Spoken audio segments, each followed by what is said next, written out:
আওয়ামী লীগের সব কার্যক্রম নিষিদ্ধ, ৩০ কার্যদিবসের মধ্যে জুলাই ঘোষণাপত্র প্রকাশের আশ্বাস। নির্বাচনের আগে বিচারের রোডম্যাপ ঘোষণার দাবি। আমাদের নিজেদের মধ্যে পলিসি নিয়ে যতই বিভাজন থাকুক, আওয়ামী লীগের প্রশ্নে আমরা ঐক্যবদ্ধ। বেশিরভাগ বিরোধী বাংলাদেশের 18 কোটি মানুষের আমের একটি দাবি আজকে আংশিক বাস্তবায়ন করে দিয়েছেন, আলহামদুলিল্লাহ। দ্রুত এগোচ্ছে আসিয়া ধর্ষণ ও হত্যা মামলার বিচারিক কার্যক্রম। বাদী ও বিবাদী পক্ষের 29 জনের সাক্ষ্য গ্রহণ। চলতি মাসেই রায়ের প্রত্যাশা।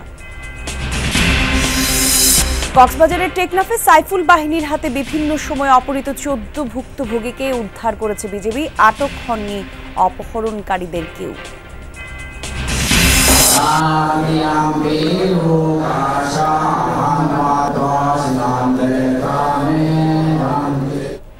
প্রার্থনা সহ নানা আনুষ্ঠানিকতায় পালিত হচ্ছে শুভ বুদ্ধ পূর্ণিমা।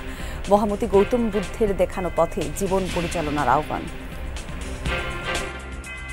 সমবেত প্রার্থনার মাধ্যমে আমাদের বাংলাদেশ নয়, সারা পৃথিবীর মানুষ যেন সুখী হতে পারে।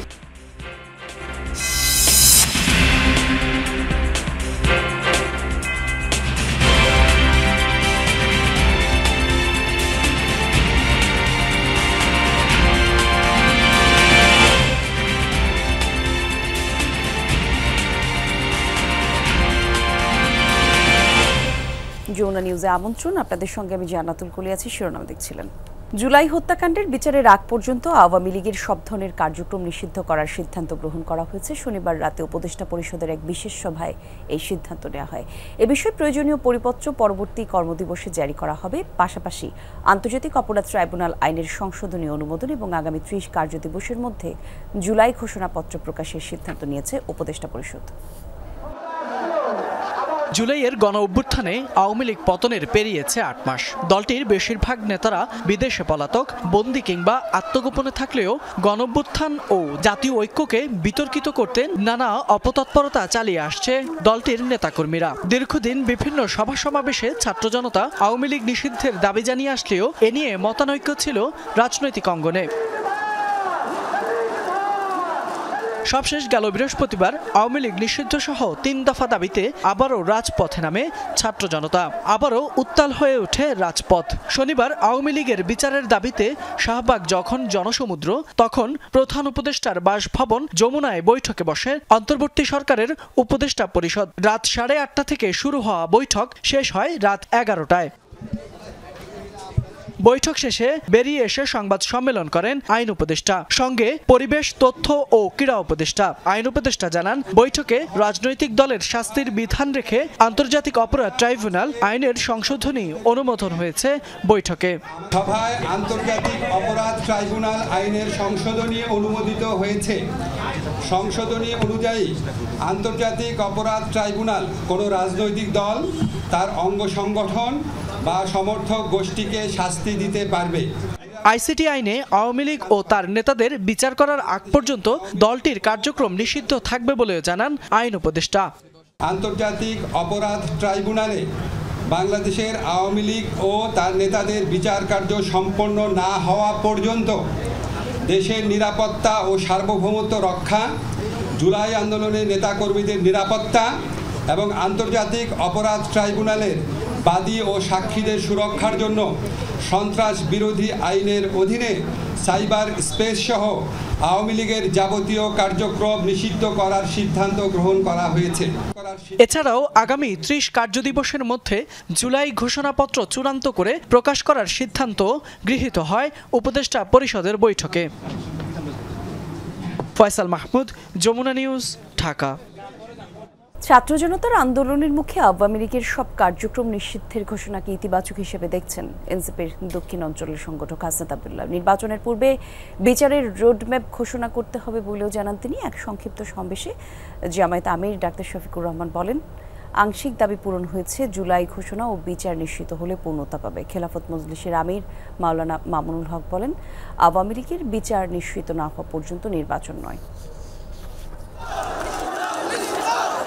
আওয়ামী লীগ নিষিদ্ধ সহ ৩ দফা দাবিতে টানা দুদিনের আন্দোলনের মুখে দলটির রাজনৈতিক কার্যক্রম নিষিদ্ধের ঘোষণা দেয় অন্তর্বর্তী সরকার। এই ঘোষণার পরই ছাত্র জনতার উচ্ছ্বাসের সাথে যোগ দেন রাজনৈতিক দলের শীর্ষ নেতারাও। মধ্যরাতে মগবাজার মোড়ে সংক্ষিপ্ত সমাবেশ করে বাংলাদেশ জামাতে ইসলামী। এতে দলটির আমির ডাক্তার শফিকুর রহমান বলেন, আংশিক দাবি পূরণ হয়েছে, আওয়ামী লীগের বিচার নিশ্চিত হলে পূর্ণতা পাবে দাবি। ফ্যাসিবাদ বিরোধী বাংলাদেশের 18 কোটি মানুষের আমের একটি দাবি আজকে আংশিক বাস্তবায়ন করে দিয়েছেন আলহামদুলিল্লাহ। দাবি আমাদের পুরা বাস্তবায়িত হয়নি, জুলাই প্রক্লেমেশন এখনো আসেনি। রাত ২টার পর ফ্যাসিবাদ বিরোধী জাতীয় ঐক্যের মঞ্চে আসেন খেলাফত মজলিসের আমির মাওলানা মামুনুল হক।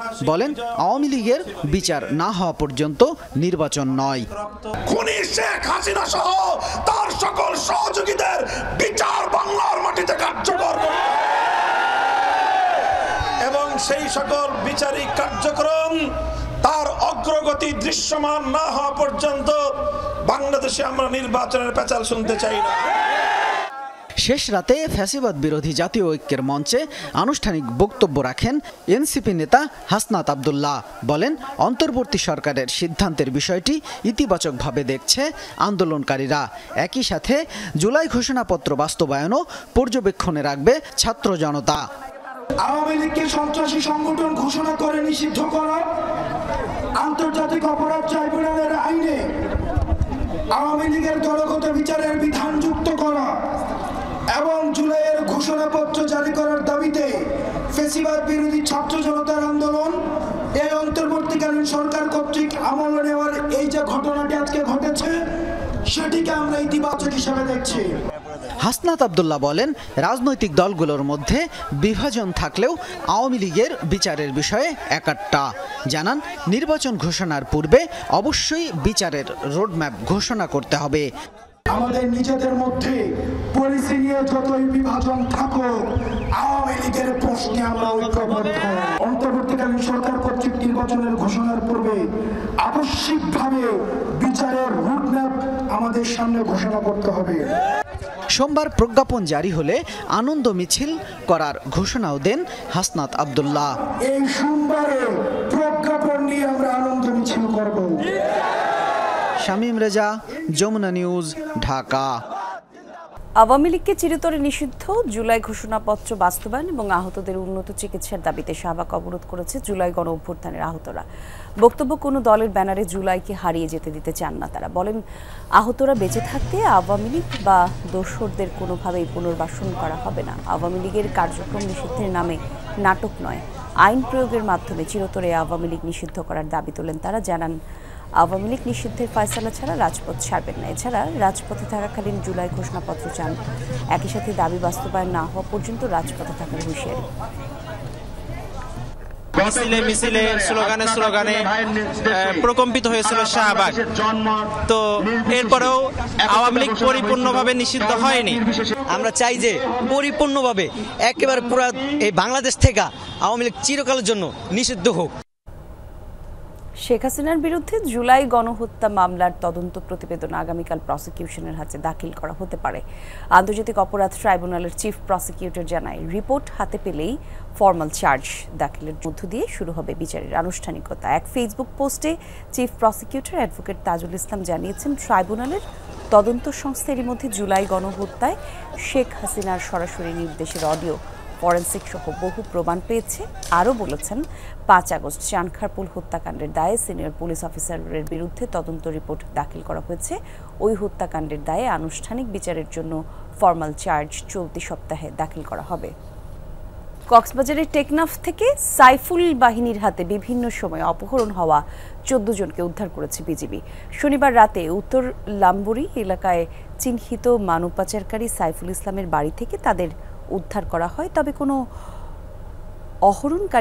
অপহরণকারীকে আটক করা সম্ভব হয়নি। টেকনাফ 2 বিজিবি ব্যাটালিয়ন জানিয়েছে এই এলাকায় দীর্ঘদিন ধরে মানব পাচার এবং অপহরণের মতো অপরাধ সংঘটিত হচ্ছে, তা দমনে নিয়মিত অভিযান চালাচ্ছে বিজিবি। আর এরই ধারাবাহিকতায় 14 জনকে উদ্ধার করা হলো। তাদের বেশিরভাগ বিভিন্ন স্থানে ভ্রমণে গিয়ে অপহৃত হন। ভুক্তভোগীদের সাথে কথা বলে পরবর্তী আইনি ব্যবস্থা নেওয়া হবে জানিয়েছে বিজিবি। দীর্ঘদিন যাবৎ 14 জন বাংলাদেশি নাগরিককে বিভিন্ন জায়গা থেকে অপহরণ করে এখানে আটকে রাখা হয়েছিল এবং সেই সূত্র অনুযায়ী আমরা তথ্য অনুযায়ী অভিযান পরিচালনা করে 14 জনকেই সুস্থ শরীরে উদ্ধার করতে সক্ষম হয়েছি। সিলেটে সীমান্তে মেঘালয়ের রাত্রিকালীন কারফিউ এবং বিএসএফ এর পুশিনের ঘটনায় সতর্ক বিজিবি। আর এই বিষয়ে আরও জানাতে যুক্ত হচ্ছেন সহকর্মী মাহমুদুর রহমান রিপন, তিনি আছেন গোয়াইনঘাট এলাকায়। রিপন, একটু জানাবেন, আপনি তো গোয়াইনঘাট সীমান্তের দিকে আছেন, একদিকে কারফিউ আবার পুশিনের ঘটনাও ঘটছে, সব মিলিয়ে সীমান্ত এলাকার পরিস্থিতি কেমন চোখে পড়ছে? কলি, মূলত আপনি যেমনটা বলছিলেন, একদিকে কারফিউ আর ইতিমধ্যেই পুশিনের ঘটনাও ঘটছে। বিশেষ করে সিলেট অঞ্চলে এখন পর্যন্ত ঘটেনি। মৌলভীবাজারে 59 জনকে পুশিন করা হয়েছে এবং সেই বিষয়গুলো মাথায় রেখে কিন্তু বিজিবি বেশ সতর্কতামূলক ব্যবস্থা নিয়েছে এবং দিন কিংবা রাত এই 19 ব্যাটালিয়ন এবং 48 ব্যাটালিয়ন, এই দুটি ব্যাটালিয়ন এই সিলেট অঞ্চলের গুরুত্বপূর্ণ, মেঘালয়ের সাথে এই দুটি ব্যাটালিয়ন কাজ করছে এবং এই দুটি ব্যাটালিয়ন কিন্তু আমরা রাতেও দেখছিলাম যে এই সীমান্ত এলাকার একদম বর্ডার পিলারের পাশ দিয়েই তারা মূলত টহল করছেন। এই মুহূর্তে আমরা যেখানে আছি এখানেও আমরা সকাল থেকেই কড়া টহল দেখছিলাম। তাদের বিষয়টি হচ্ছে, তারা যেটা বলতে চাচ্ছেন যে কোনোভাবেই পুশিন করতে দিবেন না বিএসএফকে। এছাড়া এই সীমান্ত এলাকার যারা নারী পুরুষ রয়েছেন তাদেরকে সচেতন করা, তারা যাতে কোনোভাবেই এই তাদের যে কারফিউ রয়েছে এই কারফিউয়ের কারণে সীমান্তের কাছাকাছি না যায় এবং তারা যাতে এই ফাঁদে পা না দেয়, সেই বিষয়টি তারা নিশ্চিত করতেই দিনের বেলায় এখানকার স্থানীয় জনগণের সাথে মত বিনিময় করছেন এবং জনপ্রতিনিধিদের সাথে কথা বলছেন। সেই সাথে স্কুলের শিক্ষক সহ অন্যান্য যাদের মসজিদের ইমাম, তাদের সাথে কথা বলে সচেতনতা তৈরি করার চেষ্টা করছেন। এর পাশাপাশি এই সীমান্ত এলাকার পার্শ্ববর্তী যেসব গ্রাম রয়েছে, গ্রামের মানুষগুলোর এই কারফিউর যে জারি হয়েছে তারপর থেকে কিছুটা আতঙ্কে রয়েছেন, কারণ তারা প্রায় সীমান্তে তাদের গরু চড়াতে যান এবং কাঠ সংগ্রহ করতে যান, আর সে কারণে কিছুটা আতঙ্ক তাদের মধ্যে রয়েছে। জি, ধন্যবাদ আপনাকে রিপন। দ্রুততার সাথে এগোচ্ছে মাগুরার আলোচিত শিশু আসিয়া ধর্ষণ এবং হত্যা মামলার বিচার কার্যক্রম। এর মধ্যে সাক্ষ্য নেওয়া হয়েছে 29 জনের, আসামিদের কথাও শুনেছেন আদালত। যুক্তিতর্কের পর চলতি মাসেই হতে পারে আলোচিত মামলার রায়, তবে দিনক্ষণ ঠিক করবেন আদালত। সহকর্মী আলিমুজ্জামান উজ্জ্বলকে সঙ্গে নিয়ে মাগুরায় মামলাটির বিষয়ে আরও জানাবেন তাজুল ইসলাম, ছবি তুলেছেন নাহিদ হোসেন। তখন ছিল রমজান মাস। বড় বোনের শ্বশুর বাড়িতে বেড়াতে গিয়ে ধর্ষণের শিকার হয় ছোট্ট শিশু আসিয়া। 1 সপ্তাহ মৃত্যুর সাথে লড়ে শেষমেশ পুরো দেশকে কাঁদিয়ে চলে যায় মেয়েটি। হাসপাতালে চলছিল আসিয়াকে বাঁচিয়ে রাখার শেষ চেষ্টা। রাজপথে তখন অগ্নিস্ফুলিঙ্গের মতো ছড়িয়ে পড়ে আন্দোলন। ধর্ষণের দ্রুত আর সুষ্ঠু বিচারের দাবিতে একাট্টা হয় পুরো জাতি। সুস্পষ্ট করে দাবি ওঠে 90 দিনে বিচার শেষ করার। 8 মার্চ আসিয়ার বড় বোনের শ্বশুর হিটু শেখকে প্রধান আসামি করে মাগুরা সদর থানায় মামলা করেন আসিয়ার মা। আসিয়ার মৃত্যুর 1 মাস পর 13 এপ্রিল অভিযোগপত্র দেওয়ার মধ্য দিয়ে শুরু হয় বিচারের আনুষ্ঠানিকতা। হিটু শেখ ছাড়াও অভিযুক্ত আসিয়ার দুলাভাই সজীব ও বেয়ায় রাতুল। আসিয়া ধর্ষণ ঘটনার পর তাকে হাসপাতালে না নিয়ে জিনের আসর বলে কবিরাজ বাড়িতে নিয়ে যাওয়ার অভিযোগে অভিযুক্ত করা হয়েছে আসিয়ার বোনের শাশুড়ি জাহেদা বেগমকে। এরই মধ্যে আদালতে সাক্ষ্য দিয়েছেন 29 জন। হিটু শেখ সহ আসামিদের কথাও শুনেছেন আদালত। এরপর যুক্তিতর্ক শেষে মামলার রায়। আদালতে জমা দেওয়া পুলিশের এই অভিযোগপত্র, ফরেন্সিক রিপোর্ট আর সাক্ষীদের সাক্ষ্য, এগুলোকেই ন্যাক্কারজনক ঘটনা প্রমাণের জন্য যথেষ্ট মনে করছেন আইনজীবীরা। একই সঙ্গে সরকারের বেঁধে দেওয়া যে 100 দিনের সময়সীমা, তার আগেই এই মামলার রায় আসবে বলে আশাবাদ তাদের। রাষ্ট্রপক্ষের আইনজীবী জানান 1-2 সপ্তাহের মধ্যেই নিষ্পত্তি হবে ধর্ষণ ও হত্যা মামলাটি। রবিবার বন্ধ, সোমবার এই মোকদ্দমায় যুক্তিতর্কের জন্য দিন ধার্য হবে।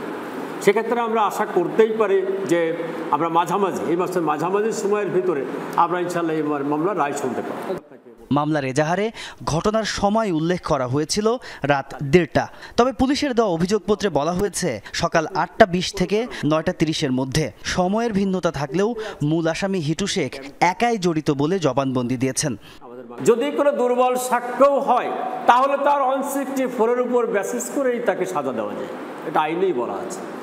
এবং তার চেয়ে 164-এর সঙ্গে আসিয়া ধর্ষণের medical report, DNA report, forensic report, postmortem report, সুরাতাল সমস্ত কিছুর হুবহু মিল আছে। এরপর ভিত্তি করেই আমি আশা করছি যে ইনশাআল্লাহ এই আসামি অবশ্যই সর্বোচ্চ সাজা। শুরুতে আসামিদের পক্ষে কোনো আইনজীবী মামলা লড়তে রাজি হননি। পরে লিগ্যাল এইডের মাধ্যমে আইনজীবী দেওয়া হয় তাদের। আলোচিত এ মামলার রায়ের দিকে তাকিয়ে পুরো দেশ। তাজনুর ইসলাম, যমুনা নিউজ, মাগুরা। আজ বৌদ্ধ ধর্মাবলম্বীদের প্রধান ধর্মীয় উৎসব বুদ্ধ পূর্ণিমা। ধর্মমতে আজকের দিনটি মহামতি গৌতম বুদ্ধের জন্মগ্রহণ করেছিল, বোধি লাভ করেছেন এবং মৃত্যুবরণ করেছেন। আর তাই এই দিনটি বৌদ্ধ ধর্মাবলম্বীদের কাছে অত্যন্ত পবিত্র এবং তাৎপর্যপূর্ণ।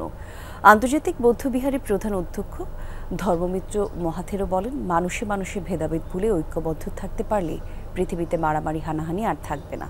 বৌদ্ধ ধর্মমতে আজ থেকে 2500 বছর আগে এই দিনে মহামতি গৌতম বুদ্ধ আবির্ভূত হয়েছিলেন। তার জন্ম, বোধিলাভ এবং মহাপ্রয়াণ বৈশাখী পূর্ণিমা হয়েছিল। আর সেই ঘটনাগুলো স্মরণে বুদ্ধ পূর্ণিমা। গৌতম বুদ্ধের শিক্ষা ছিল অহিংসা, শান্তি, সাম্য আর সহানুভূতি। এই দিন পূজা, শিলগ্রহণ, পিণ্ডদান এবং ভিক্ষু সংঘকে দান সহ নানা ধর্মীয় আচার অনুষ্ঠান পালিত হয়।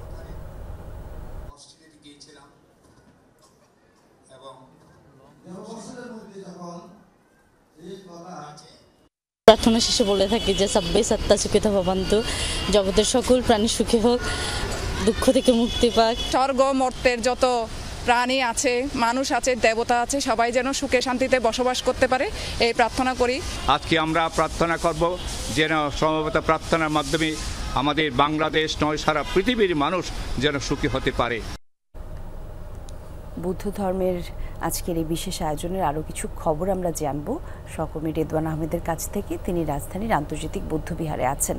রেদওয়ান, কি আনুষ্ঠানিকতা চলছে এই মুহূর্তে জানাবেন আমাদের? যারা ভক্ত দর্শনার্থী আসছেন তারা কি বলছেন? প্রার্থনায় কারা অংশগ্রহণ করলেন, কি বললেন জানাবেন?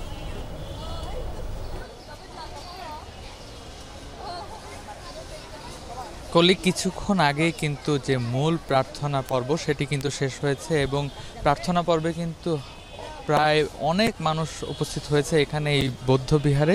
মূলত আজকের এই আয়োজনে সারা দিনব্যাপী তারা কিন্তু নানা আয়োজনে ধর্মীয় আচার অনুষ্ঠানে কিন্তু তারা একত্রিত হয়েছেন। মূলত এখন এই প্রার্থনা শেষে কিন্তু অনেকেই এই বুদ্ধ বৃক্ষ যেটি আছে সেটির নিচে যে 28টি মূর্তি সেইখানে কিন্তু জল অর্পণ করছেন এবং অন্ন অর্পণ করছেন। তাদের একটি আচার অনুষ্ঠানের মধ্যে মূলত সকাল থেকে আমরা দেখছিলাম যে এই বুদ্ধ বৃক্ষের নিচে কিন্তু এই ভক্ত অনুরাগীরা যারা আসছেন তারা এখানে জল অর্পণ করছেন, মোমবাতি প্রজ্বলন করছেন, সেই সাথে তাদের যে প্রার্থনা সেই প্রার্থনায় তারা মগ্ন হয়েছেন। তার পরপরই কিন্তু যে মূল যে ধর্মীয় যে ভাষণ সেটি তারা শুনছিলেন এবং তার পরপরই সেই তাদের সকালের যে আনুষ্ঠানিকতা প্রার্থনা সেটি কিন্তু ইতিমধ্যেই শেষ হয়ে গেছে। আবার সেই প্রার্থনা আর দ্বিতীয় পর্ব শুরু হবে কিছুক্ষণ পরেই, দুপুরের পরেই সেই পর্ব শুরু হয়ে এবং সন্ধ্যা পর্যন্ত কিন্তু এই যে বিহারে সেখানে কিন্তু সাংস্কৃতিক অনুষ্ঠানের মধ্য দিয়ে তারা আজকের এই বিশেষ দিনটি তারা পালন করবেন এমনটি কিন্তু জানাচ্ছিলেন সবাই। ভারত পাকিস্তান যুদ্ধবিরতি কার্যকরের কয়েক ঘন্টার মধ্যেই উঠেছে পাল্টাপাল্টি যুদ্ধবিরতি লঙ্ঘনের অভিযোগ। নয়াদিল্লির অভিযোগ, চুক্তি ভেঙে বারবার হামলা চালিয়ে যাচ্ছে ইসলামাবাদ, যার উপযুক্ত জবাব দিচ্ছে ভারতের সামরিক বাহিনী। নিয়মিত প্রেস ব্রিফিংয়ে এই অভিযোগ তোলেন পররাষ্ট্র সচিব বিক্রম মিশ্রি। জবাবে ভারতের বিরুদ্ধে যুদ্ধবিরতি অমান্যের অভিযোগ পাকিস্তানের যুদ্ধবিরতি মানতে প্রতিশ্রুতিবদ্ধ ইসলামাবাদ। বিবৃতিতে এমনটাই দাবি করে দেশটির পররাষ্ট্র মন্ত্রণালয়। এদিকে দুদেশের মধ্যে যুদ্ধবিরতি ঘোষণার কয়েক ঘন্টা পরই বিস্ফোরণের শব্দ পাওয়া যায় ভারত নিয়ন্ত্রিত জম্মু কাশ্মীরে। পাওয়া গেছে পাল্টাপাল্টি গোলাবর্ষণের খবরও।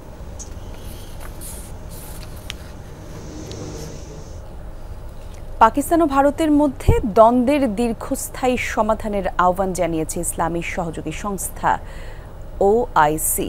শনিবার এক বিবৃতিতে প্রকাশ করেছে এমন তথ্য, আর সেখানে যুদ্ধবিরতিকে স্বাগত জানায় তারা। কৃতজ্ঞতা প্রকাশ করে মধ্যস্থতাকারী দেশগুলোর প্রতি গঠনমূলক সংলাপের মাধ্যমে বিরাজমান সমস্যাগুলো সমাধানের আহ্বান জানিয়েছে সংস্থাটি। এদিকে দক্ষিণ এশিয়ার সামরিক উত্তেজনার ব্যাপারেও উদ্বেগ ছিল তাদের। স্থিতিশীলতা বিনষ্ট হতে পারে এমন কোনো পদক্ষেপ থেকে দেশগুলোকে বিরত থাকার আহ্বান জানিয়েছেন তারা। যুদ্ধবিরতি ঘোষণার উল্লাসে মেতেছে ভারত আর পাকিস্তানের সীমান্তবর্তী এলাকার লোকজন। মিষ্টির দোকানে দেখা যায় মানুষের ভিড়, একে অপরকে মিষ্টি খাইয়ে করেন উদযাপন, হাত উঁচিয়ে প্রকাশ করেন উচ্ছ্বাস। আতঙ্কে ঘরছাড়া বাসিন্দারা ফিরতে শুরু করেছে বাড়িতে, পুনরায় মিলিত হচ্ছে প্রিয়জনদের সাথে।